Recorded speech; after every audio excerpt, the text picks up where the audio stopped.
Aujourd'hui, on va voir quelles sont les choses indispensables à mettre en place pour avoir une bonne gestion du temps, basée sur ma méthodologie depuis la fondation jusqu'aux 3 piliers. C'est ce qu'on va voir aujourd'hui dans l'épisode 16 d'Apopod. Bienvenue dans Apopod, le podcast coaching pour toi, entrepreneur, manager ou cadre, qui souhaite se réaligner avec ses objectifs et mettre en place des stratégies adaptées à sa réussite personnelle et professionnelle. Je suis Fabien Muselet, coach professionnel, et chaque semaine, seul ou bien accompagné, je t'apporterai des outils, des méthodes, des réflexions pratiques, pragmatiques et testées pour améliorer ton organisation, booster ton style de management et pimper ton développement personnel et professionnel. Mon optique avec Apopod, c'est que chacun puisse s'épanouir sur l'ensemble des facettes de sa vie.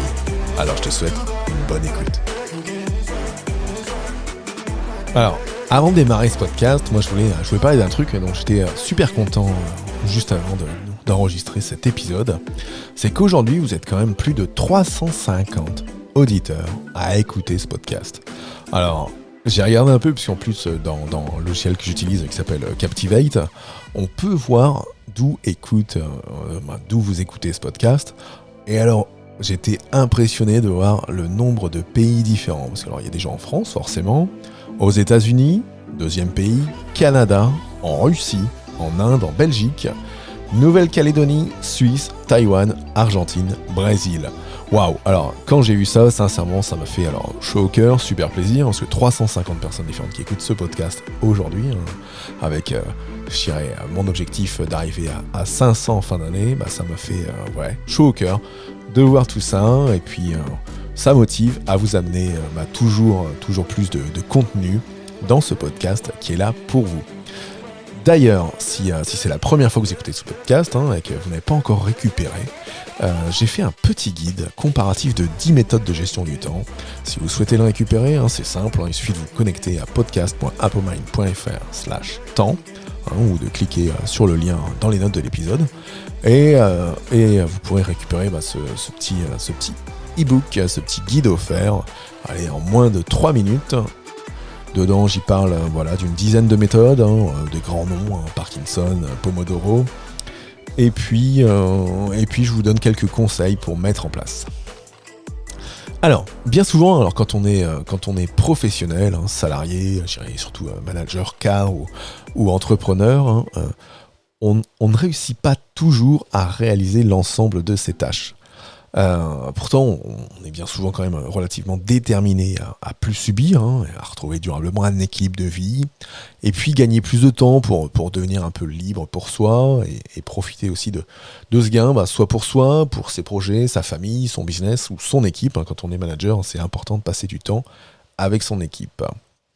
Alors après, quand on a des objectifs irréalistes ou qu'on a du mal à s'investir, c'est pas le bon plan de vouloir changer cette méthode, parce qu'on est plutôt dans une autre spirale, où quand on pense que les problèmes sont la faute des autres. Donc là, je vous encourage dans ces cas-là à travailler d'abord sur vous, avant d'aller travailler votre gestion du temps, qui sera un très bon complément à votre développement personnel et professionnel. Alors, bien souvent, quand je démarre des accompagnements ou des intégrations dans le groupe Facebook Apomind Booster, je demande quelle est la principale difficulté du moment dans votre gestion du temps. Alors si c'est quelque chose qui vous intéresse, d'échanger là-dessus, et donc de me rejoindre dans Apomind Booster ou de m'écrire, vous pouvez m'écrire directement à l'adresse mail fabien@apomind.fr à propos de cette question. C'est super important parce que ça permet aussi de vous amener toujours plus de contenu pratique, pragmatique et surtout utile. Alors, mon objectif aujourd'hui dans cet épisode 16, c'est de vous permettre de comprendre un peu pourquoi votre vie peut sembler vous échapper, pourquoi c'est pas votre faute et comment vous pouvez retrouver durablement le contrôle de votre temps et parfois gagner jusqu'à 30% de temps sur votre journée ou dans votre semaine, même si vous avez l'impression d'avoir des montagnes de choses à réaliser. Bien souvent, ce que l'on peut vivre, ça ressemble à de la fatigue chaque jour, des listes de tâches qui s'allongent, des dossiers qui sont rendus en retard, et on a l'impression toujours de courir de priorité en priorité chaque jour. Contrepartie de soi, c'est que l'environnement professionnel peut devenir insupportable et que l'estime de soi peut diminuer parce qu'on n'est pas dans une spirale positive. Si vous avez la volonté de retrouver le contrôle de votre temps, d'atteindre vos objectifs, et que vous êtes prêt à fournir quelques efforts nécessaires pour cela, eh bien vous êtes au bon endroit aujourd'hui dans ce podcast numéro 16 pour vous permettre de sortir de cette spirale temporelle, d'atteindre vos objectifs de vie et puis votre bonheur et en tout cas la réussite dans votre job. Alors, après cet épisode et puis celui de la semaine prochaine, puisque ce sera 2 épisodes dédiés aux fondations d'une bonne gestion du temps, vous saurez comment reprendre le contrôle de votre temps, comment ne plus jamais en manquer, et puis comment appliquer la méthode que j'utilise pour atteindre les objectifs de votre vie. Alors, on va démarrer avec, en vous présentant ce qui m'a permis, moi, d'opérer un revirement dans mon organisation, ce qui m'a permis de reprendre le contrôle, et puis de mener de front le tournage hebdomadaire d'un podcast, l'animation de mon association, et puis à côté de ça, ma vie de famille et mon job de chef d'agence.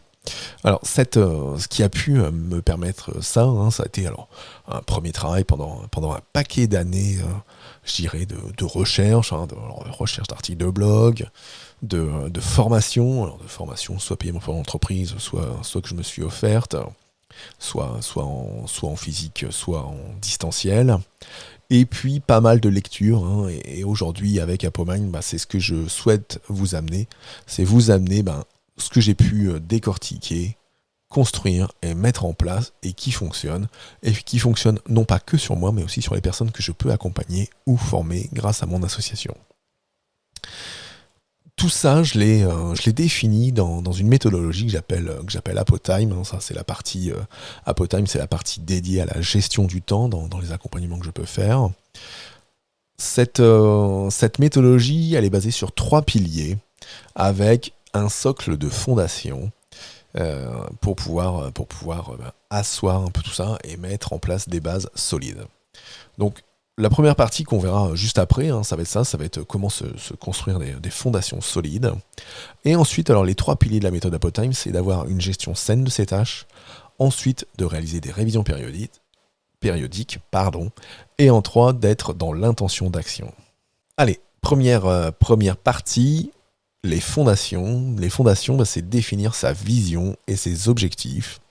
C'est donc savoir dès le début là où on veut aller. Alors, savoir dès le début où on veut aller, et puis cette partie objectif, ça reste quelque chose de super primordial. J'en parle d'ailleurs dans le premier épisode d'Apopod. Donc si vous voulez retourner écouter ça ou découvrir ce premier épisode, n'hésitez pas. Je vous le remettrai aussi dans les liens, en tout cas sur la plateforme d'écoute de votre podcast, vous pourrez le retrouver super facilement. Définir sa vision et ses objectifs, c'est super important, mais bien souvent, il y a des erreurs qu'on peut commettre à ce moment-là. L'erreur la plus commune que je peux rencontrer dans les accompagnements que je peux faire ou dans les échanges que je peux avoir en coaching et avec vous, c'est que bien souvent, il y a des gens qui se disent je ne peux pas prédire comment ma vie va évoluer, donc je me laisse porter par le courant, par ce qui va arriver. Je ne peux pas prédire comment ma vie évoluera, donc je me laisse porter par le courant.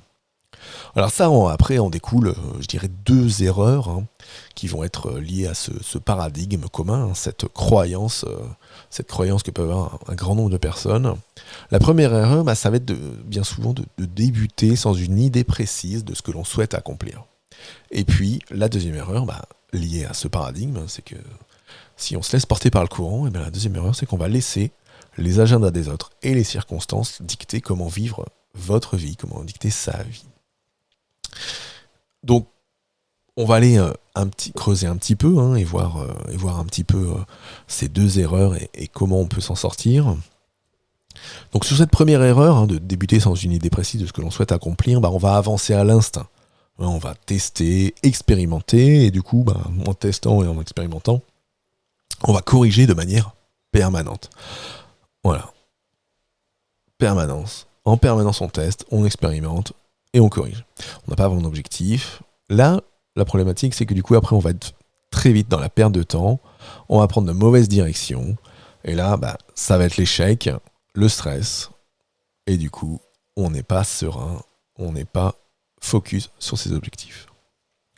La deuxième erreur, comme je disais juste avant, de laisser les agendas des autres et les circonstances dicter comment vivre notre vie, on va être pleinement dans le manque d'engagement envers soi-même. On va avoir aussi la sensation de subir la vie perpétuellement, puisque on va aider les autres à se réaliser, on va aider Pierre, Paul, Jacques, mais on va pas aller céder, nous. On va pas céder soi en tant que personne, on va pas avancer sur nos objectifs, on va pas avancer sur ce qui est important pour nous dans la vie. Et là, c'est pareil, c'est le sentiment d'échec, c'est l'estime basse, et tout de suite, on n'avance pas dans la vie, et on n'avance pas sur soi. Alors, face à ce paradigme, moi ce que j'amène, et qui vient aussi de travaux de Stephen Covey, c'est un paradigme qui va être vers l'efficacité et qui dit que de définir clairement sa vision et son but dans la vie fera toute la différence. Dans les pratiques vers l'efficacité, ensuite, qu'on travaille dans l'accompagnement, le premier, ça va être de créer et de vivre selon un énoncé de mission personnelle. De travailler, et ça vous l'avez donc dans l'épisode numéro 1, comment on peut travailler sur sa mission, sa vision, parce que ça va être ça le pavé, je dirais le plus important dès le départ. Donc faire son énoncé de mission personnelle, qui je suis, qu'est-ce que je veux être, qui je veux devenir, et quel est l'impact que je veux laisser sur les autres. Dans cette partie-là, c'est là aussi où on va aller travailler nos rôles clés. Quelles sont nos interactions majeures, par exemple avec mon conjoint, avec les enfants, avec ma direction, avec mes équipes, avec les personnes que j'accompagne. Et ça, d'aller définir son impact là-dessus. Voilà, la deuxième partie, ensuite, ça va être quel que soit ce que vous souhaitez accomplir, que ce soit une tâche, que ce soit un objectif, que ce soit un projet, que ce soit votre mission de vie, que ce soit n'importe quel projet, ça va être de définir les résultats avant d'agir. Définir tout ce que vous devez faire pour savoir, dès le début, là où vous voulez aller, savoir quel est le chemin, quelles peuvent être les embûches et travailler dessus. Donc voilà sur cette première partie, c'est sur ce que j'appelle moi les fondations de la pyramide Apotime, avec ce paradigme vers l'efficacité, de définir clairement sa vision et son but dans la vie, et ça fera toute la différence. Avec 2 pratiques vers l'efficacité, créer et vivre selon un énoncé de mission personnelle, et puis de définir les résultats avant d'agir. Alors, si vous avez des questions, si ça vous amène quelques interrogations, cette première étape, c'est n'hésitez pas à m'écrire ou à m'envoyer un petit message vocal. Pour ça, c'est très simple. Vous vous connectez sur podcast.apomind.fr/question ou pour mes amis canadiens qui peuvent écouter podcast.apomind.fr/question. De là, vous arrivez sur une petite page, très facile, 2 boutons, un bouton pour envoyer un message vocal, un bouton pour envoyer un message écrit, et je reçois ça instantanément, et ça pourra me permettre de vous y répondre, soit directement par email, ou alors d'y répondre dans un prochain podcast. On va passer maintenant à la deuxième partie de cet épisode d'aujourd'hui, qui va être, on va aller travailler, et je vais vous présenter ce qu'est le pilier 1, comment avoir une gestion saine de vos tâches, et je vous le dis tout de suite, il va falloir noter toutes vos tâches. Notez toutes vos tâches, alors c'est pareil, il y a des éléments que vous pourrez retrouver dans l'épisode numéro 3, qui s'appelait écrire ses tâches et faire une revue quotidienne, que vous pouvez réécouter pour aller creuser. En tout cas, moi je voulais vous parler déjà de 2 erreurs fatales, 2 erreurs fatidiques par rapport à la gestion des tâches. La première, c'est de ne pas centraliser toutes vos tâches, et la deuxième, c'est de ne pas noter le but et l'action de la tâche que vous souhaitez réaliser. Alors, ne pas noter ni centraliser toutes vos tâches, c'est de croire que votre cerveau va retenir. Croire que le cerveau va retenir, c'est voilà. Je croise souvent des gens dans mes accompagnements qui me disent « Non, mais moi, j'ai une super mémoire. Moi, je retiens tout, j'ai pas besoin de noter. » J'ai même déjà eu des chefs ou des collègues qui étaient comme ça.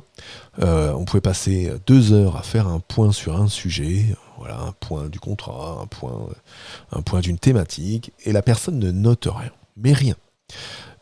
Et bien souvent, qu'est-ce que ça va amener? On croit que son cerveau va tout retenir, mais c'est faux. Le cerveau, il n'est pas fait pour retenir dans sa mémoire immédiate plus de 7 à 8 éléments, avec aussi des besoins de rappel, hein, et pour ça il y a des techniques de mémorisation, hein, qui nécessitent du coup apprentissage et rappel, et de travailler sa mémoire. Et donc sinon ça ne fonctionne pas pour la discussion, de l'échange, et en particulier pour retenir les tâches qu'on peut avoir à réaliser. La deuxième chose, hein, c'est cet effet post-it. Hein. Le post-it, c'est super pratique. On va en mettre partout autour de son écran, on va en mettre sur son bureau, on va parfois en coller dans son cahier, dans son sac à main. Et puis, voilà, on en a partout, on en a au bureau, on en a à la maison. Et ça, ça nous fait pas avancer, parce que on s'en souvient jamais au bon moment, au bon endroit, au bon moment. Ce qui arrive, hein, du coup, c'est que on n'a pas confiance en soi, et de là, ça va être le stress et l'oubli qui vont être présents.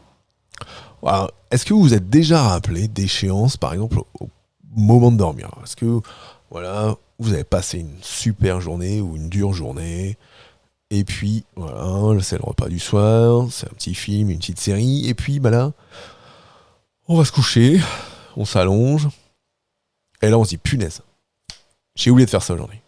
Ah, punaise, il faut que je pense à appeler Patrick demain. Tiens, il faut que je rende ce rapport. Ah, zut, il fallait que j'appelle pour prendre rendez-vous pour la révision de la voiture. Ça, globalement, ça vous arrivera tout le temps, si vous ne prenez pas le parti de noter. Pourquoi? Parce que ce qui va se passer, c'est que vous allez oublier après. Ça peut même arriver à la caisse du supermarché, ça peut même vous arriver pendant que vous êtes déjà en train de travailler sur un truc. Donc ça, de se rappeler d'échéances ou de tâches à faire au mauvais endroit, au mauvais moment, ça arrive à tout le monde, tout le temps. C'est, je dirais, assez normal. C'est le cerveau qui, dans sa façon de faire, travaille comme ça. La deuxième erreur, hein, je dirais, donc ne pas noter l'action ou le but de vos tâches. Ça vient bien souvent d'une prise de notes trop rapide. Hein. On veut aller vite. Tiens, j'ai ça à faire. Allez hop, je vais marquer rapport, je vais marquer bidule, je vais marquer pain.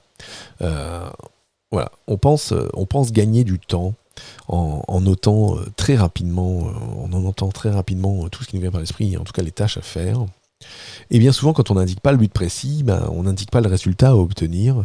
Et quand on arrivera au moment de l'action, au moment où il faudra travailler dessus, on va devoir aller donner un effort complémentaire dans sa tête en se disant tiens, qu'est-ce que j'ai voulu dire? Qu'est-ce que c'était ce truc-là?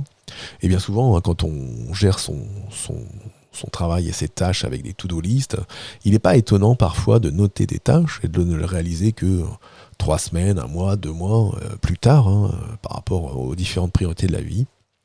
Et là, quand on retrouve un truc 2 mois après, c'est un peu compliqué de savoir ce qu'il faut faire et de passer à l'action. Autre point où ça peut vous faire perdre du temps, c'est du coup dans la délégation.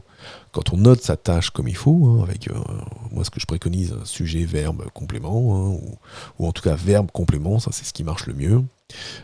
Si on doit déléguer cette tâche, c'est plus simple. Hein, parce que s'il y a juste un mot, voilà, rapport, appel, plombier, qu'est-ce qui est à faire, ce sera très compliqué donc de confier cette tâche en délégation. Et quand on est manager, dirigeant ou entrepreneur, la délégation c'est quelque chose de super important pour se concentrer sur ce que l'on a de réellement important à réaliser. Donc comment avoir une gestion saine de vos tâches? Moi ce que je préconise dans les accompagnements que je peux faire, ça va être que vous choisissiez un dispositif qui vous permette de saisir l'ensemble de vos tâches. Qu'il soit électronique ou papier. Ensuite, il vous faudra noter tout ce qui vous passe par la tête immédiatement. Tout ce qui vous passe par la tête immédiatement. On n'attend pas 4 heures, on n'attend pas 10 ans, on n'attend pas d'être passé à autre chose pour l'oublier, parce que c'est ce qui va arriver, mais en tout cas, vous notez tout ce qui vous passe par la tête immédiatement. Je vous demande pas de passer à l'action à ce moment-là, je vous demande de noter ce qui vous passe par la tête, parce qu'au moins ce sera couché sur le papier, votre cerveau saura que c'est quelque part. Que c'est là où vous saisissez l'ensemble de vos tâches, hein, et on pourra refaire un épisode sur comment se constitue un système de gestion de tâches, mais je vous parle un petit peu après en teasing de ce qu'on pourra voir. Parce que le cerveau, voilà, une fois qu'il sait qu'il a une voie de garage, dans laquelle on va aller regarder plus tard, parce qu'après il ne s'agit pas de noter tout ce qui nous vient par la tête et puis de mettre ça à la poubelle ou de laisser ça dans un cahier. Si vous ne passez pas à l'action ou si vous ne choisissez pas de vos moments de passer à l'action, ça ne servira à rien. Donc il faudra faire ça. Ensuite, notez toutes vos échéances dans vos gestions de tâches. Notez toutes vos échéances, les dates, les numéros de téléphone. Si vous devez appeler le dentiste, écrivez « Appelez dentiste » au numéro de téléphone. Parce que comme ça, au moins, quand vous prendrez votre liste de tâches et vous direz « Tiens, il faut que j'appelle le dentiste », vous passerez plus vite à l'action, puisque soit vous n'aurez plus qu'à cliquer, soit vous aurez déjà le numéro, vous le notez, vous le tapotez et c'est parti. Noter les échéances, c'est pareil, ça permet d'un seul coup d'œil, après, quand on balaye sa liste de tâches pour savoir ce qui est à réaliser, d'avancer et de choisir qu'est-ce qui sera le plus prioritaire. Et puis, voilà, pour avoir une bonne gestion de ces tâches, on écrit ses actions avec un verbe, complément, interlocuteur, date, échéance, et surtout le but. Quel est le but de ces tâches ? Rendre rapport, non. Rendre rapport ne fonctionnera pas, mais rendre rapport pour le comité de direction du 22 septembre ou du 21 septembre sera beaucoup plus impactant et vous permettra d'un seul coup d'œil dans le traitement de votre liste de tâches d'avancer. En préambule d'un futur podcast, quelles sont les qualités d'un bon système de gestion du temps ? La première chose, c'est qu'il doit être simple. Votre système de gestion du temps, donc il doit être simple, parce qu'on ne doit pas passer plus de temps à créer un système qu'à travailler ou à le changer. On doit pouvoir s'y référer rapidement, on doit pouvoir saisir une tâche très vite. Et puis, le mieux, c'est de pouvoir l'avoir sous la main. Donc c'est en ça où il faut aussi qu'il soit accessible, donc sous la main ou à proximité. Tout au moins pour ce que moi j'appelle la première phase, qui est de capturer, donc de noter vos tâches dès qu'elles arrivent dans votre esprit et qu'il faut les coucher. Ensuite, votre système de gestion du temps, il doit être évolutif, ajouter un nouveau contexte, de nouvelles tâches. Ça ne doit pas nécessiter de tout repenser votre système. Et puis, votre système de gestion de temps, il doit être à votre image, il doit dépendre de vous, de votre temps, de votre organisation, et de votre changement qui peut être, et qui doit surtout être progressif, parce que attention à l'effet révolution immédiate. Je le vois souvent, ça aussi, des gens qui par exemple, après quelques heures à scroller dans l'App Store, trouvent la super appli qui va révolutionner toute leur gestion du temps, qui commence à tout y mettre, et puis après ça tient un jour, 2 jours, et puis après c'est la débandade, parce que comme on révolutionne trop vite, en basculant tout trop vite, mais après ça ne fonctionne pas. D'ailleurs, la constitution d'un système de gestion du temps, alors je dirais robuste et résilient, et en tout cas pratique, pragmatique, et puis simple, évolutif, accessible, et à son image, c'est quelque chose dont on parlera dans l'Académie ApoMind. C'est l'Académie ApoMind, donc c'est ce projet d'accompagnement collectif pour managers et cadres, et aussi entrepreneurs qui va sortir d'ici la fin d'année. Donc ça va être un accompagnement, donc un aspect communautaire dans lequel chaque semaine il y aura du contenu, alors en vidéo live de ma part, sur des thématiques ciblées pour le développement de votre job de manager ou de cadre, donc lié à votre organisation, lié à votre engagement managérial pour être plus serein dans votre poste. Donc si vous avez envie de nous rejoindre, et vous pouvez nous rejoindre dès maintenant, en tout cas pour être je dirais, dans la liste d'attente et avoir le maximum d'informations sur cette Académie ApoMind, rendez-vous sur podcast.apomind.fr/académie, podcast.apomind.fr/académie, et puis du coup vous aurez accès à la liste d'attente pour avoir les informations dès la sortie de ce nouveau programme qui arrivera très vite. C'est la fin de notre épisode d'Apopod pour aujourd'hui. On a vu en première partie de comment se constituer un système, comment se constituer des fondations super importantes pour sa gestion du temps. Donc on a vu avec ces fondations, savoir où on veut aller dès le départ. Et puis, en deuxième partie, on a vu le pilier 1 de la méthodologie ApoTime et comment se constituer sa gestion saine de vos tâches. Je vous souhaite une super semaine. Je vous dis à très vite et la semaine prochaine on verra la deuxième partie avec le pilier 2 et le pilier 3. Bonne semaine, ciao ciao.